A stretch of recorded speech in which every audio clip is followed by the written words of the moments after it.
Hey guys, welcome to Homestead where you are. My name is Janet. I knew that was going to happen as soon as I start talking. Anyway, if you've been here before, welcome back. And if this is your first time here, thank you for stopping by. I just wanted to take another look at the garden. I think last time I just kind of skimmed over some stuff pretty fast. So I'd like to show you what's going on in the garden, maybe look a little closer at exactly what varieties in some cases, and just have a look at what's going on. So let's get started. Okay, so we're going to start with the not so good. I had this bean plant that something looks like chewed up right at the soil line here. They're both pretty much shot.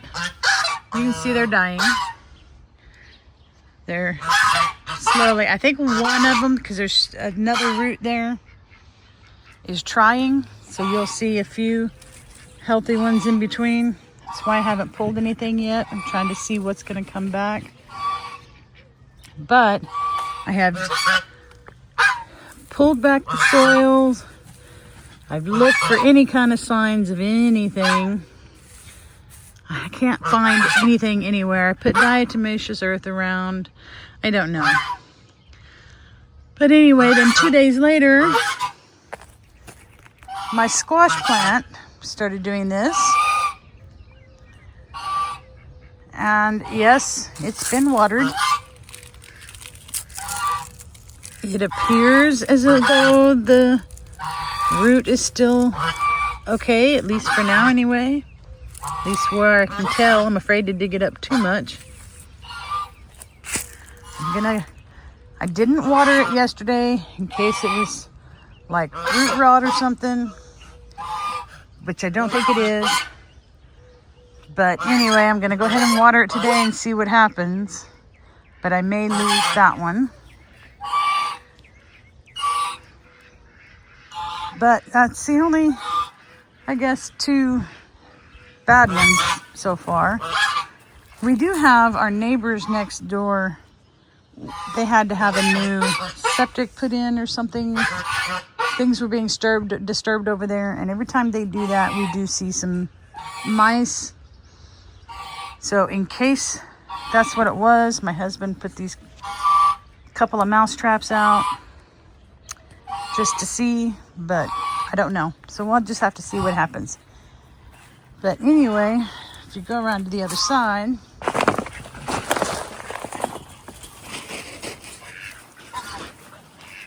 you'll see the tomatillo is still doing well.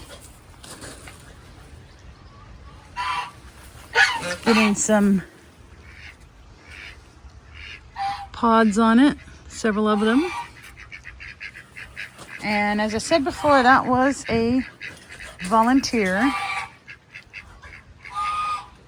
It's been a couple of years since I planted tomatillos, so that was kind of a nice surprise. Anyway, then I got these beans. I thought I was planting pole beans, but now I'm pretty sure they're bush beans. But that's okay. Beans is beans. Let's see. I don't think I put a label on these. But there's really no tendrils or anything like that going on, so these dogs, I swear, they're almost as bad as the geese. So anyway, I guess they're bush beans, but they're doing very well. That's, I guess, what matters. Here's the second volunteer tomatillo. And as you can see, it has loads on it for just being a small bush so far.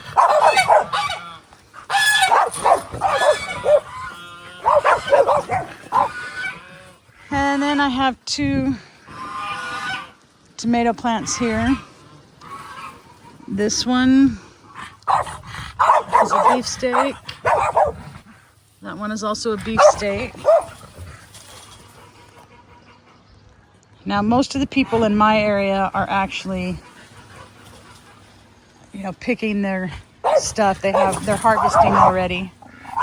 But I think I'm about a month or so behind, just because of circumstances and the way things went. But everything's doing well, so I guess that's all that matters. This is a little tomato plant that I thought was dead. I think it's trying to come back. We'll see if it actually does.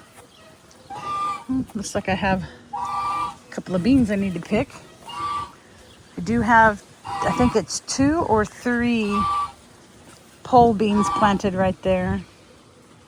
They're going up. So those are doing well. I have 2 zucchini plants here, and oh my goodness, I have, between the 2 here and the 3 up front, I have so much zucchini already. I don't even know what to do with it. And look at this.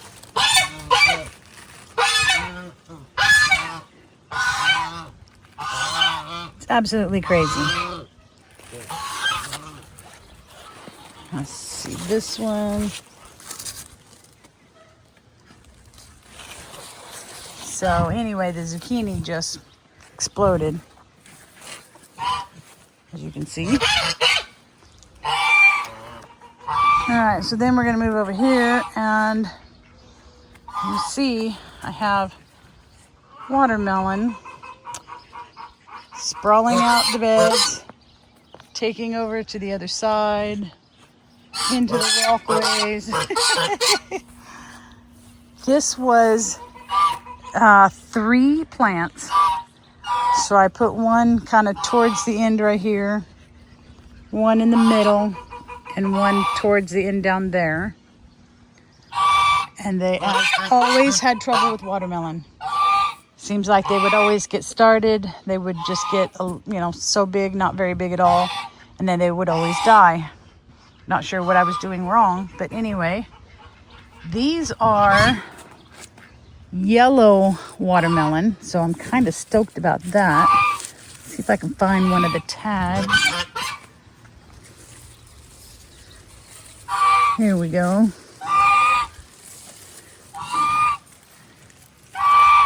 It is a yellow gem. And from what I understand, these could get 20 to 22 pounds each, if I actually get any. I've seen a few. I don't know if I can find one now, but I have seen a few that look like a melon was trying to start. And of course, now that I want to, I won't be able to find one.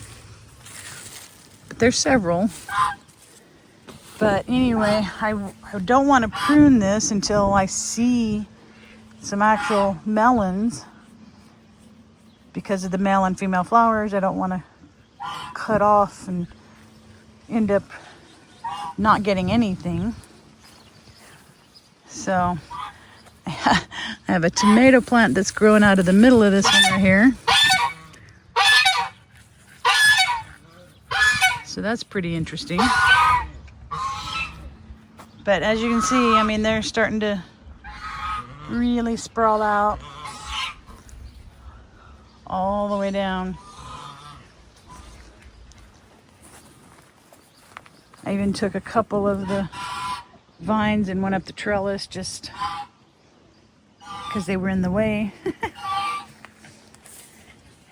Anyway, then in the middle, probably see better from the other side.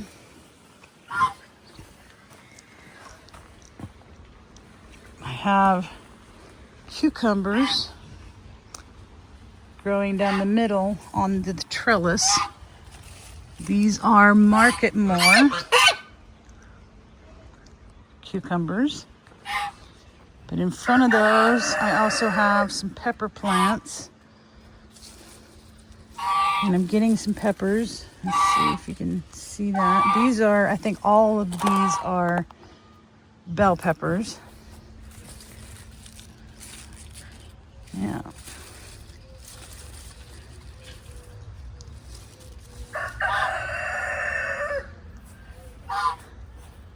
And you can just see these watermelon vines just coming all the way through to the other side. It's craziness. Anyway, then down here on the end, I tried to plant snap peas 3 different times. And it seemed like they just weren't germinating. And then all of a sudden, I think all 3 plantings of the seeds decided they were going to pop up. So I'm going to give them a little bit of time to come up just a little bit more. And then I'll probably thin them out a little bit. But I don't want to thin them out too much because, you know, I'll let them go up the trellis. But anyway, then over here, we have another mouse trap here because I actually saw a mouse come out of the corner of the bed right there and run across the back of the bed one time. I haven't seen him since, but just in case. My husband put a trap there. There's another little tomato plant right there that's, well, it was struggling. I repotted it over there and now it seems to be doing fine. But anyway, I have some carrots in here and some beets. And I think I'm gonna have to pull out the radishes because some of them are trying to flower. And then several different types of lettuce, and it's just so funny with all of these here. Can you see that dog?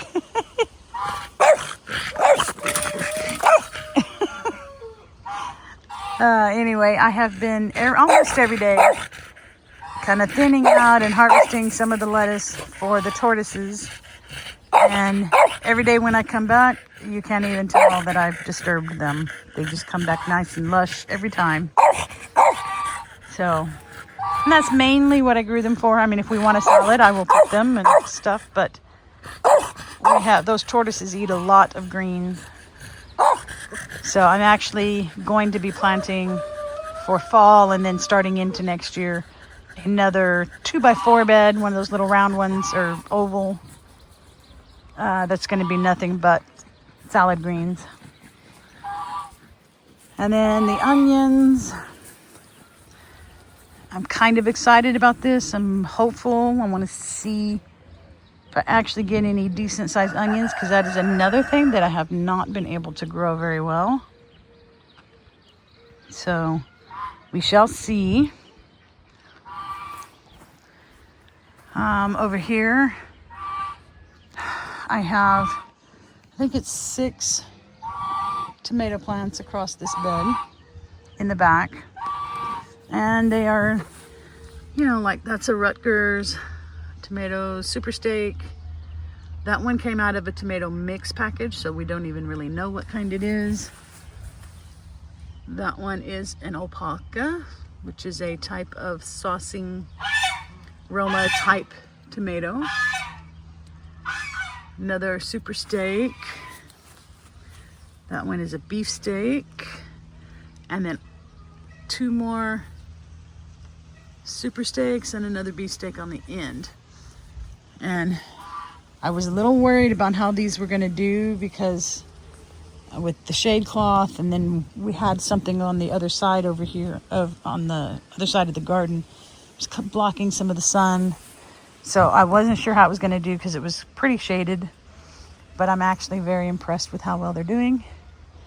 And as we're coming into our heat, you know, we're approaching our 100-degree days, and you know, could be 105, 110. It's probably a good thing that it's partially shaded. But anyway, in front of them, I have planted, I don't know how many different types of seeds that seems like nothing has been taking.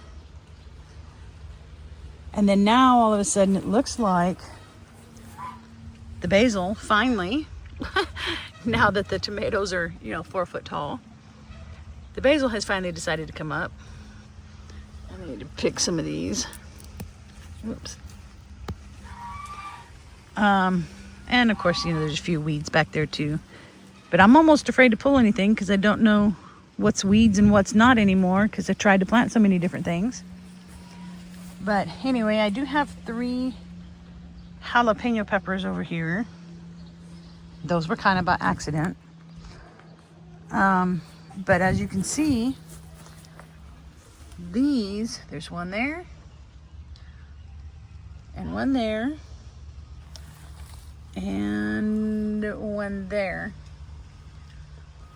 And I think all 3 of those are a type of watermelon. I think the sugar babies that I had tried. I planted the seeds like way back. Maybe because it's shaded, it wasn't getting warm enough. I don't know. But now all of a sudden they've started popping up a little bit. So we'll see what happens there. So anyway, we'll go around to this other side.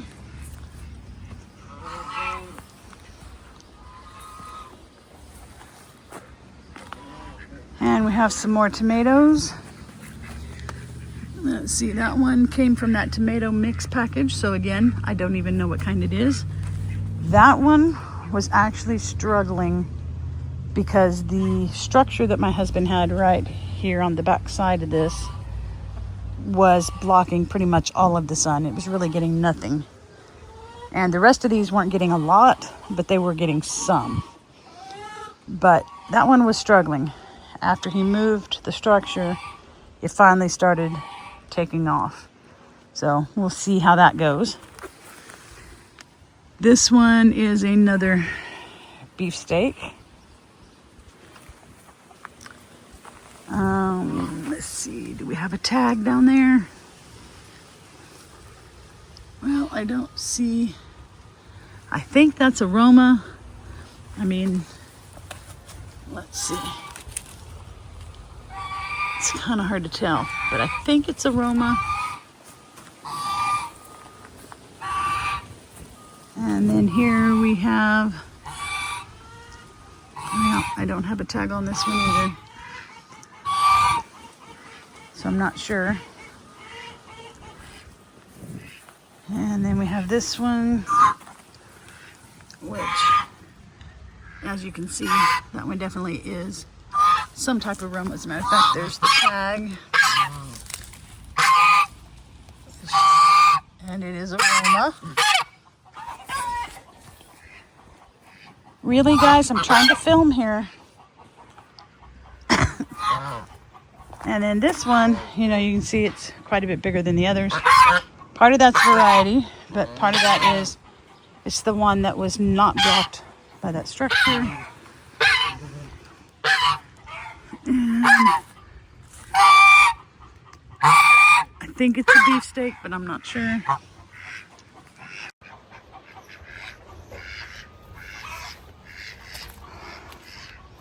Still working on solarizing this part of this bed. I did pull off the end. I need to weed it again, but this is where my asparagus is. And then the other interesting thing, remember on the last walkthrough I showed you this monstrosity of what was supposed to be cantaloupe that my husband decided to plant at the side of my compost bin. Now, first of all, I had used pretty much all of the compost because I had the 4 new garden beds. So I used everything I had filling my garden beds. But anyway, we keep seeing, little signs of melons on there. But yesterday, I was standing on the other side of that fence and got up on the edge of my husband's planting bed there and looked straight down, and right in the middle I saw what looks like a very large white pumpkin. Not quite sure. Anyway, here in a little bit, we're going to go see if we can pull that out and see what it is. But what I've learned is it is a store-bought, it was a store-bought cantaloupe, which means it was probably genetically engineered, and you know, they crossbreed all kinds of different things to get the traits that they want so that the melons will last longer and, you know, ripen faster and all those different things. So when that happens, the seeds that you get from something like that, you never really know what you're going to get. It could be any of the types of fruits, vegetables, whatever, that they crossed with the cantaloupe to get the desired results. So, I mean, we know that he literally just took the seeds and scraped them out of the cantaloupe, planted them there, watched them sprout, and so we know that monstrosity started from cantaloupe. But what we're seeing in the beds is definitely not cantaloupe. All right, so the first thing I'm seeing is, to me it looks pretty obvious this was in the ground or on the vine way too long. There's not much moisture left.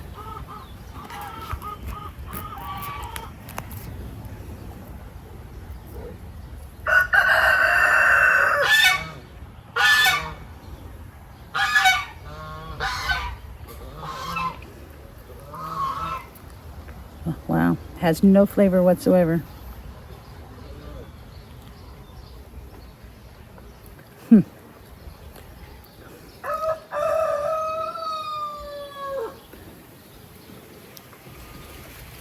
Alright, well, maybe you guys could help me out.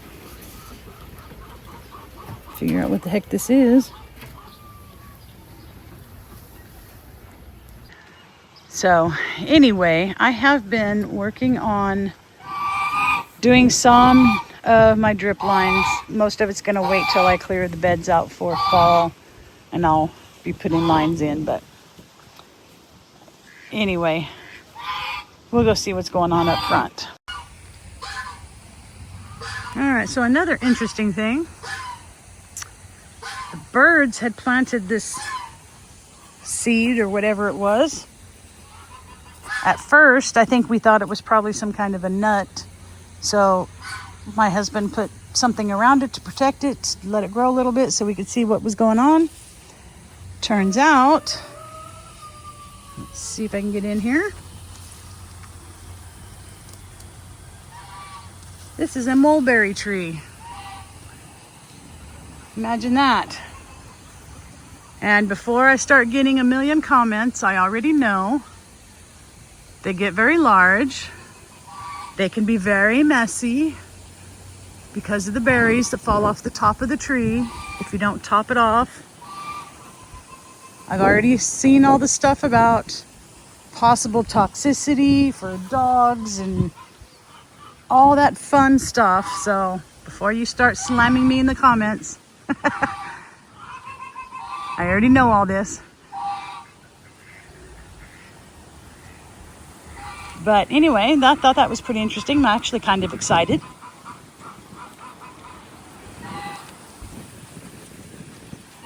All right, now we get over here to the other two new beds I did this year. So peppers in the front here. All of these on this side are pretty much jalapenos. Yep. All the ones that made it anyway. And this one lonely watermelon, it's another one of those I didn't think was going to survive, but look at it. Anyway, I'm starting to get quite a few little peppers going on these. And the ones on this side are more bell peppers. As you can see the labels, there's some yellow bell, keystone. Anyway, and I'm getting peppers on those. Then the tomatoes running in the middle that I have on the strings. And starting to get all kinds of tomatoes going there. Same thing here. And again, these are a mixture. I think the ones on this side are all beefsteak, and the ones on this side are kind of a mix. Like we have a super steak here. Let's see if I can get, yep, that one's a Roma.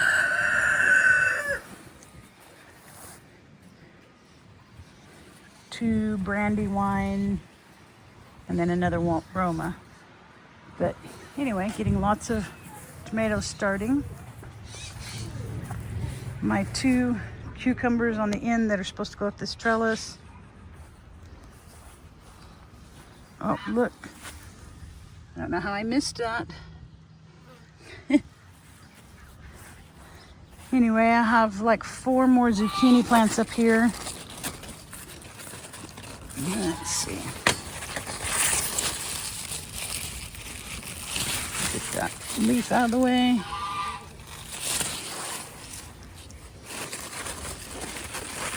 The ones that were on this plant, most of them I picked yesterday.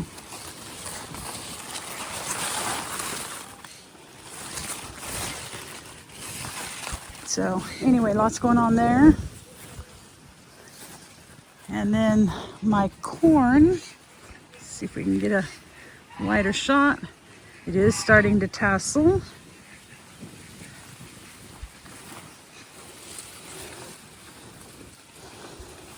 Starting to see signs of some corn cobs forming,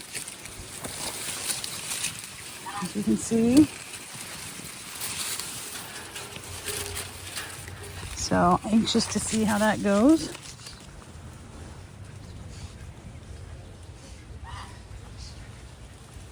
But anyway, that is the garden itself. Now keep in mind, my husband has like, oh, he's got this tomato in the middle. He creates almost like these food forest things without meaning to. So like this was a grape arbor, and he just plants stuff in there willy-nilly, you know, whether they're supposed to be together or not. He doesn't really pay any attention. He just puts what he wants in there. And then you never know what you're going to end up with. It looks like we are going to have a ton of grapes. This one is also one of his little beds. Tomatoes and bell peppers and some lettuce and who knows what all he has in here. But he has kind of the same thing going on like in that bed. It's a grape arbor that he just keeps putting stuff in. That one there is just a bed that he puts whatever in. And then again, a million fruit trees and such. So anyway, that's what's going on in the garden. Thank you guys for stopping by, and I hope I see you on the next one.